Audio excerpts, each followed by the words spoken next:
کیل محاسوں اور چہرے کے دانوں پر کا پہلا حصہ آپ کی خدمت میں پیش کیا گیا۔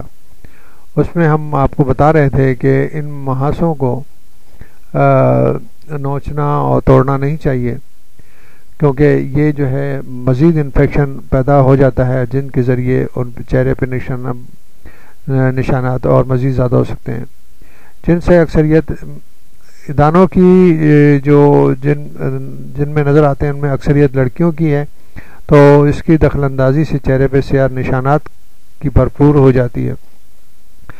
بہت سے مریض معالج سے یہ بھی دریافت کرتے ہیں کہ کہیں ہمارے خون میں تو کوئی خرابی نہیں۔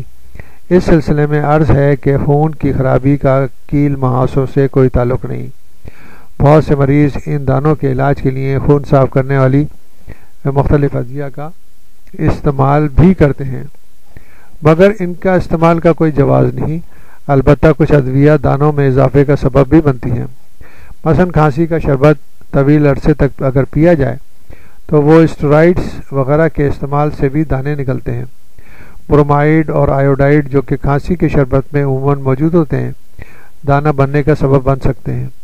ادویہ کی وجہ سے پیدا شدہ دانوں کی ہیئت علیحدہ ہوتی ہے، مثلا صرف ماتھے پر اور ان دانوں کی بہتات ہو سکتی ہے، جبکہ چہرے کے دوسرے حصوں پر کوئی اور دانہ موجود نہیں ہوتا۔ دوسرے ان دانوں میں سوزش نہیں ہوتی جو عام محاسوں کا حصہ ہیں۔ دوسری پہچان یہ ہے کہ ادویہ کی وجہ سے پیدا شدہ دانوں میں کبھی سیاہ کیل نہیں بنتے، جبکہ عام دانوں میں اس کے بننے کا عمل ابتدائی مرحلہ ہوتا ہے، اور وہ بالکل کارک کے پلک کی طرح ہوتے ہیں جو کہ مساموں کے اوپر موجود ہوتے ہیں اور دیکھنے میں سیاہ ہو سکتے ہیں یا جلد کی رنگت کے ہوتے ہیں۔ عام زبان میں یہ بلیک ہیڈز یا وائٹ ہیڈز کہلاتے ہیں۔ اس زمن میں ایک اور مفروضہ جو عام ہے وہ یہ ہے کہ کہا جاتا ہے کہ محاسے شادی کے بعد ٹھیک ہو جاتے ہیں، تو یہ بھی درست نہیں، یعنی دانوں کے نکلنے کا شادی ہونے یا نہ ہونے سے کوئی تعلق نہیں۔ پھر ایک عام خیال یہ بھی ہے کہ دانوں کی بڑھوتری کی ایک وجہ خون کی گرمی ہے، جبکہ اس خیال کی بھی کوئی بنیاد نہیں۔ پھر متعدد مریض غذا کے بارے میں سوال کرتے ہیں کہ جبکہ غذا کا بھی ان دانوں سے کوئی لینا دینا نہیں۔ جدید تحقیق کی روشنی میں غذا کا براہ راست دانوں سے کوئی تعلق نہیں۔ البتہ چکنائی اور نشاستہ دار اشیاء کا زیادہ استعمال وزن بڑھاتا ہے اور یہ کسی بھی طرح سے سود مند نہیں۔ مشاہدے میں آیا ہے کہ جاپان اور نائجیریا میں محاسوں کے مریض کم ہوتے ہیں، جہاں غذائی عادت یورپ سے مختلف ہیں، مگر یہ بھی کوئی کلیہ نہیں۔ ایک اور عام مفروضہ یہ ہے کہ گوشت، انڈے، مرغی سب پر پابندی لگا دی جائے تو دانے نکلنے کا عمل رک جاتا ہے۔ یہ بھی غیر منطقی باتیں ہیں، اور غذا کا ہر صورت متوازن ہونا لازمی ہے۔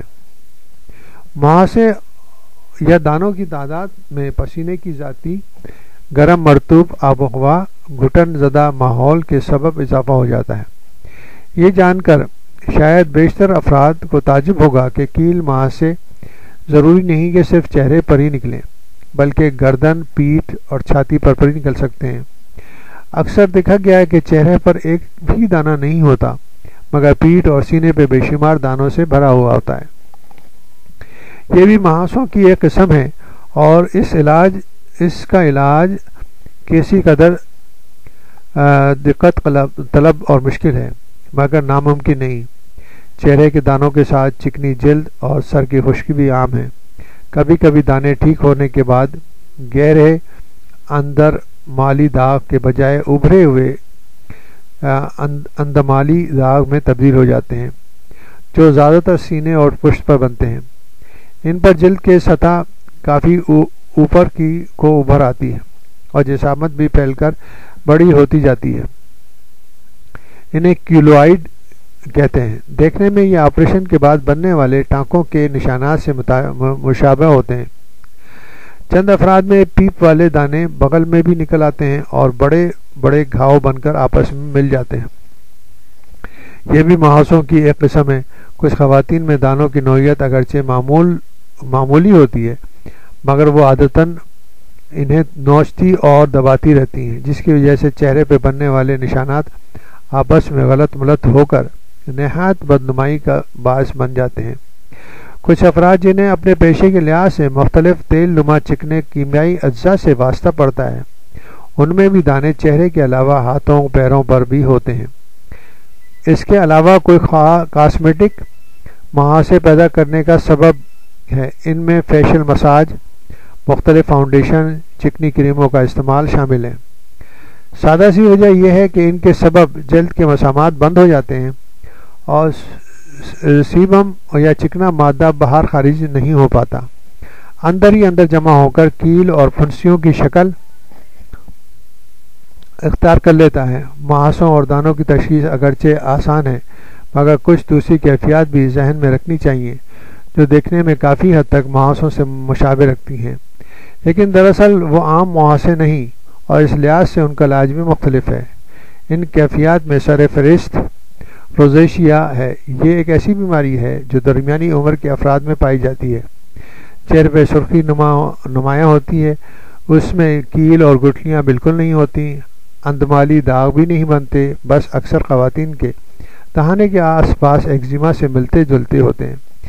یہ دانوں کی وہ قسم ہے جو مختلف قسم کی کریمیں استعمال کرنے سے پیدا ہوتی ہے، جن کی تشخیص غلط ہوتی ہے۔ اکثر افراد میں آنکھوں کے نیچے باریک باریک سفید دانے ہو جاتے ہیں اور دیکھنے میں وائٹ ہیڈز لگتے ہیں، لیکن دراصل یہ ملیا ہوتے ہیں۔